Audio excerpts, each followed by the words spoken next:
apakah topik pada hari ini? Apa itu FTK, FBI, FRN, FK, dan apa itu payung falsafah?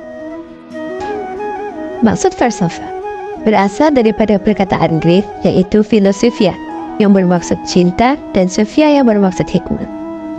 Manakala dari aspek metafizik, disiplin ilmu tentang fenomena bukan material seperti ketuhanan, pahala, dosa dan lain-lain. Manakala dari aspek psikologi, disiplin ilmiah berkaitan dengan tingkah laku manusia dan haiwan. Dari aspek estetika, berkait dengan hakikat yang ada hubung kait dengan persoalan keindahan seni.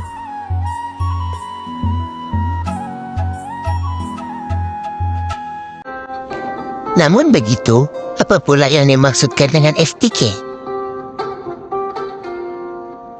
FPK atau Falsafah Pendidikan Kebangsaan ialah pendidikan di Malaysia adalah suatu usaha berterusan ke arah memperkembangkan lagi potensi individu secara menyeluruh dan bersepadu untuk mewujudkan insan yang seimbang dan harmonis dari segi jiwa, jasmani, emosi, rohani, intelek berdasarkan kepada kepercayaan dan kepatuhan kepada Tuhan, melahirkan rakyat Malaysia yang berilmu, pengetahuan dan berketerampilan.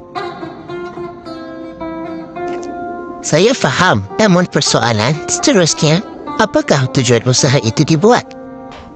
Sabar, saya belum habis lagi dalam menerangkannya.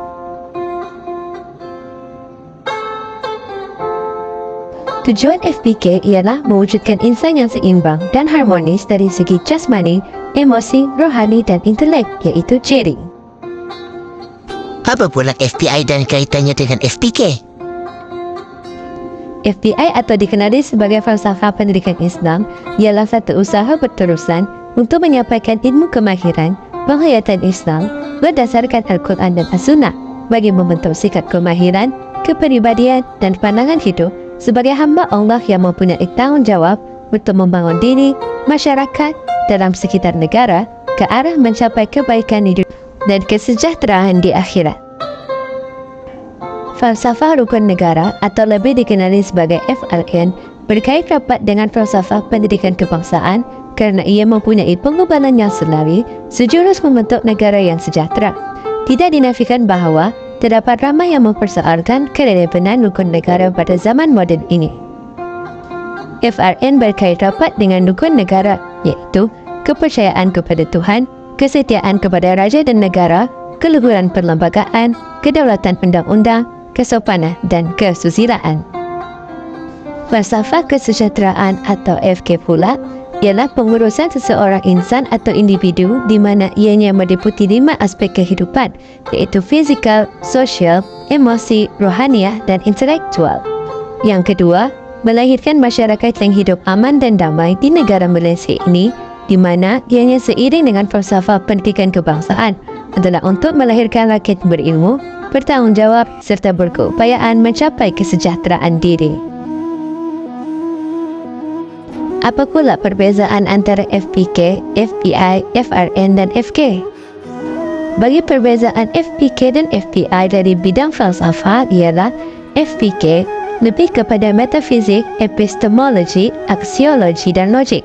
Manakala FBI menekankan bidang al-imaniyah, al-khuluqiyah, al-jismiyah, al-akiliyah, al-nafsiyah, al-ijlimaiyah dan al-jinisiyah. Dari aspek elemen, FPK menekankan insan yang seimbang dan harmonis dari unsur intelek, rohani, emosi dan jasmani, perkembangan individu secara menyeluruh dan bersepadu.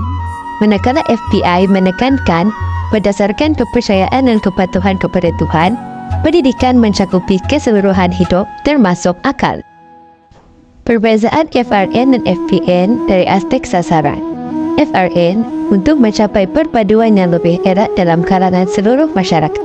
Manakala FPN untuk mengembangkan potensi individu secara menyeluruh dan bersepadu dari segi jasmani, emosi, rohani dan intelek. Bersamaan kepada falsafah pendidikan Islam, falsafah rukun negara dan falsafah kebangsaan untuk merealisasikan falsafah pendidikan kebangsaan iaitu untuk memperkembangkan potensi individu secara menyeluruh dan bersepadu untuk mewujudkan insan seimbang dan harmonis dari segi jasmani, emosi, rohani, dan intelek.